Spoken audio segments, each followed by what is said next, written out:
మాతో కలిసి రాకపోతే మీ చావు మీరు చావండి.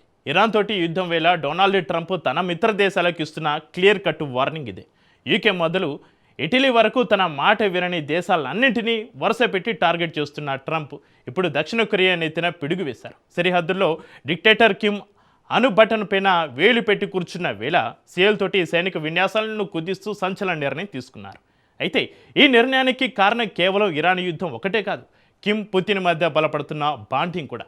సింపుల్గా చెప్పాలంటే పుతిన్ కిమ్ దోస్తీ ఎక్కడ తమ పాలిట శాపంగా మారుతుందో అన్న ఆందోళన ట్రంప్లో కనిపిస్తుంది. ఇంతకు సియల్కు డొనాల్డ్ ట్రంప్ ఇచ్చిన బిగ్ షాక్ ఏంటి?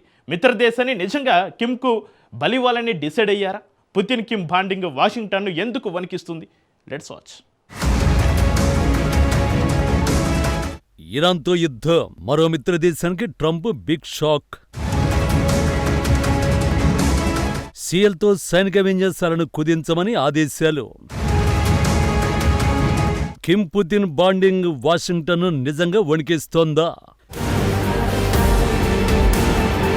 స్పెయిన్తో వాణిజ్య బంధం తెంచుకున్నాడు. బ్రిటన్ ఇక ఎంతమాత్రం గుర్తించదగిన దేశం కాదంటూ అగ్గి మీద గుగ్గిలమయ్యాడు. ఇటలీ ప్రధాని జార్జియా మెలోనీపైనే నేరుగా తీవ్ర వ్యాఖ్యలు చేశాడు. ఫ్రాన్స్ నుంచి జర్మనీ వరకు ఆఖరికి నాటో నుంచి బయటకొచ్చేస్తామంటూ బెదిరింపులకు దిగాడు. తాజాగా ఆ లిస్టులో అమెరికా మరో మిత్రదేశం వచ్చేసింది. ఆ దేశం మరేదో కాదు, దక్షిణ కొరియా. ఇటీవలే ఇరాన్పై సైనిక చర్యలు భాగస్వామ్యం కావాలని దక్షిణ కొరియా ప్రభుత్వాన్ని డొనాల్డ్ ట్రంప్ స్వయంగా కోరాడు. అయితే పశ్చిమాసియా సంక్షోభంలోకి అనవసరంగా తలదూర్చడం తమ దేశ ఆర్థిక భద్రతా ప్రయోజనాలకు గొడ్డలి పెట్టు అని భావించిన సియోల్ ట్రంప్ ప్రతిపాదనకు స్పష్టంగా నో థ్యాంక్స్ అని తిరస్కరించింది. ఈ తిరస్కరణ అగ్రరాజ్యాధినేత హాన్ని తీవ్రంగా దెబ్బతీసింది. దీంతో దక్షిణ కొరియా సహాయ నిరాకరణతో రగిలిపోయిన ట్రంప్ తన అసంతృప్తిని ఏమాత్రం దాచుకోకుండా తన ట్రూత్ సోషల్లో బహిర్గతం చేశాడు. అమెరికా పిలుపునిచ్చిన కలిసిరాని దేశాలను తామెందుకు రక్షించాలని నేరుగా ప్రశ్నించాడు. తక్షణమే దక్షిణ కొరియాతో నిర్వహించే వార్షిక సంయుక్త సైనిక విన్యాసాలను భారీగా తగ్గించాలని పెంటగాన్ను ఆదేశించాడు. ఆగస్టు 17 నుంచి 27 వరకు షెడ్యూల్ అయిన ఉల్చి ఫ్రీడమ్ షీల్డ్ మిలిటరీ డ్రిల్స్ అప్పటికే ఖరారు కావడంతో రద్దు చేయలేకపోయామని, లేదంటే వాటిని కూడా పూర్తిగా నిలిపేసేవాళ్లమని ట్రంప్ స్పష్టం చేయడం ఇప్పుడు కొరియా ద్వీపకల్పాన్ని షేక్ చేస్తోంది. నిజానికి సౌత్ కొరియాకు ట్రంప్ ఎప్పుడో షాక్ ఇచ్చాడు. ఈ ఏడాది మార్చిలో ఇరాన్ యుద్ధం పీక్ స్టేజ్కి చేరినప్పుడే సియల్కు కంటి మీద కొనుకు లేకుండా చేశాడు.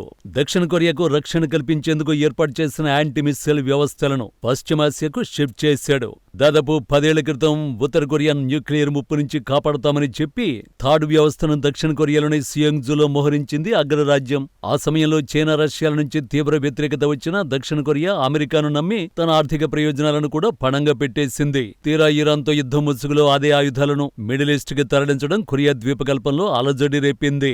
ఇప్పుడు సంయుక్త సైనిక విన్యాసాలను తగ్గించమని ఆదేశిస్తూ సౌత్ కొరియాను మరోసారి భయపెడుతున్నాడు. అమెరికా సౌత్ కొరియా సంయుక్త సైనిక విన్యాసాలపై తన అసంతృప్తికి మరో కారణంగా ఉత్తర కొరియా అధినేత కిమ్తో తనకు ఉన్న మంచి సంబంధాలను కూడా ట్రంప్ ప్రస్తావించాడు. ఈ విన్యాసాలు భారీ ఖర్చుతో కూడుకున్నవని, ఉత్తర కొరియాకు అనవసరంగా శత్రుత్వ సంకేతాలు పంపుతున్నాయన్నాడు. తన అధ్యక్ష పదవీ కాలంలో ఉత్తర కొరియా ఎలాంటి ముప్పు కలిగించకుండా గౌరవప్రదంగా వ్యవహరించిందని పేర్కొన్నాడు.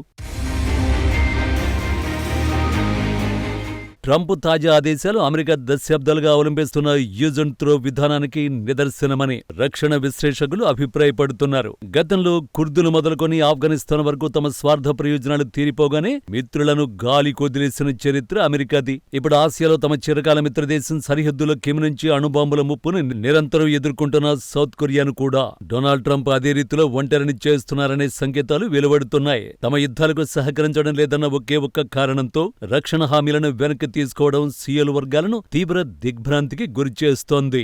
ఈ మొత్తం వ్యవహారంలో పైకి ఇరాన్ అంశంలో సహకరించలేదనే సాగు చూపినప్పటికీ అసలు భయం వేరే ఉంది. అదే ఉత్తర కొరియా అధినేత కిమ్ జోంగ్ ఉన్, రష్యా అధ్యక్షుడు వ్లాదిమిర్ పుతిన్ మధ్య కుదిరిన చారిత్రక రక్షణ ఒప్పందం. ప్రచ్ఛన్న యుద్ధకాలం నాటి బంధాన్ని పునరుద్ధరిస్తూ మాస్కో, ప్యోంగ్యాంగ్ పరస్పరం రక్షణ ఒప్పందంపై సంతకాలు చేయడం అంతర్జాతీయ సమీకరణాలను తలకిందులు చేసింది. ఇద్దరు అణ్వాయుధ దేశాధినేతలు ఏకమై అమెరికా ఆధిపత్యానికే నేరుగా సవాలు విసురుతుండడం ట్రంప్కు కంటి మీద కొనుకు లేకుండా చేస్తోంది. ఉక్రెయిన్పై రష్యా జరుపుతున్న దాడుల్లో ఉత్తర కొరియా కీలక పాత్ర పోషిస్తోంది. అమెరికా, నాటో దేశాలు ఉక్రెయిన్కు భారీగా ఆయుధాలు కుమ్మరిస్తుంటే అటు రష్యాకు అవసరమైన లక్షలాది ఆర్టిలరీ షెల్స్, అత్యాధునిక KN-23 బ్యాలిస్టిక్ క్షిపణులను కిమ్ నిరాటంకంగా సరఫరా చేస్తున్నాడు. అంతేకాకుండా వేలాది మంది ఇంజనీర్లు, సైనిక సిబ్బందిని సైతం సహాయంగా పంపడం ద్వారా రష్యా పోరాటం ఆగకుండా కిమ్ సహకరిస్తున్నాడు. ఇది అమెరికా వేసిన ఆంక్షలన్నింటినీ నిర్వీర్యం చేస్తూ ఉక్రెయిన్లో వాషింగ్టన్ ఆధిపత్యాన్ని దెబ్బతీస్తోంది. ఉక్రెయిన్ యుద్ధంలో చేస్తున్న ఈ సహాయానికి ప్రతిఫలంగా రష్యా నుంచి ఉత్తర కొరియా ప్రమాదకరమైన సాంకేతికతను అందుకుంటోంది. అణ్వస్త్ర జలాంతర్గాములు, అత్యాధునిక గూఢచార ఉపగ్రహాలు, అణు వార్ హెడ్లను సురక్షితంగా మోసుకెళ్లే రీ ఎంట్రీ వెహికల్ టెక్నాలజీని పుతిన్ కిమ్ కు బదిలీ చేస్తున్నారనే నిఘా నివేదికలు వాషింగ్టన్ తీవ్ర ఆందోళనకు గురిచేస్తున్నాయి. ఇప్పటికే వాషింగ్టన్, న్యూయార్క్ వంటి నగరాలను ధ్వంసం చేసి ఖండాంతర బ్యాలిస్టిక్ క్షిపణులను సిద్ధంగా చేసుకున్న కిమ్ పుతిన్ టెక్నాలజీతో మరింత బలపడితే అమెరికా భూభాగంపై ఎప్పుడైనా విరుచుకుపడే ప్రమాదముందని రక్షణ నిపుణులు హెచ్చరిస్తున్నారు. పుతిన్ కిమ్ కూటమి మరింత ప్రమాదకరంగా మారకముందే కిమ్ను శాంతింపచేయాలని ట్రంప్ భావిస్తున్నట్టు కనిపిస్తోంది. అందుకే సౌత్ కొరియాతో సంయుక్త సైనిక విన్యాసాలు తగ్గించడం ద్వారా కిమ్కు ఒక పరోక్ష సంకేతాన్ని పంపుతున్నాడు. ఈ డీల్స్ చాలా ఖర్చుతో కూడుకున్నవని, అవి ఉత్తర కొరియాను అనవసరంగా రెచ్చగొట్టేలా ఉన్నాయని ట్రంప్ స్వయంగా వ్యాఖ్యానించడం వెనుక ఆంతర్యం ఇదే. పైగా తన ట్రూత్ సోషల్ పోస్ట్లో కిమ్తో తనకు చాలా మంచి సంబంధాలు ఉన్నాయని పేర్కొన్నాడు. గతంలో సింగపూర్, హనోయ్ భేటీలో కిమ్తో కుదిరిన వ్యక్తిగత స్నేహాన్ని గుర్తు చేస్తూ కిమ్ను రష్యా శిబిరం నుంచి వేరు చేసేందుకు ట్రంప్ వెంపర్లాడుతున్నాడు. అమెరికా, దక్షిణ కొరియా విన్యాసాలు తగ్గుముఖం పడితే కొరియన్ ద్వీపకల్పంలో సీఎల్ రక్షణ పూర్తిగా గాల్లో దీపంలా మారే ప్రమాదం ఉంది. ఒకవైపు ఉత్తర కొరియా నిరంతరం క్షిపణి పరీక్షలు, సరిహద్దులో రెచ్చగొట్టే చర్యలకు పాల్పడుతున్న వేళ అమెరికా తన సైనిక విన్యాసాల తీవ్రతను తగ్గించడం కిమ్కు మరింత స్వేచ్ఛ ఇచ్చినట్లే అవుతుంది. అమెరికాను నమ్ముకుని తన సొంత అణ్వాయుధాల తయారీని పక్కన పెట్టిన సీఎల్ ఇప్పుడు ట్రంప్ తీసుకున్న ఈ స్వార్థపూరిత నిర్ణయంతో నట్టేట మునిగిన పరిస్థితి ఎదుర్కొంటోంది. ముందే చెప్పుకున్నట్టుగా ఇరాన్ వ్యవహారంలో కేవలం దక్షిణ కొరియా మాత్రమే కాదు, అటు యూరోప్లో ఇటలీ ప్రధాని మెలోని వంటి కీలక మిత్రులు కూడా డొనాల్డ్ ట్రంప్ దూకుడును వ్యతిరేకిస్తున్నారు. అమెరికా తన యుద్ధాల భారాన్ని మిత్రదేశాలపై రుద్దడం పట్ల ప్రపంచ దేశాల్లో అసంతృప్తి తీవ్రమవుతోంది. అయినప్పటికీ ట్రంప్ వెనక్కి తగ్గడం లేదు. డొనాల్డ్ ట్రంప్ తన విదేశాంగ విధానంలో చూపిస్తున్న ఈ నిరంకుశ ధోరణి దశాబ్దాలుగా కొనసాగుతున్న పాశ్చాత్య కూటమిని లోపలి నుంచే బలహీనపరుస్తోంది.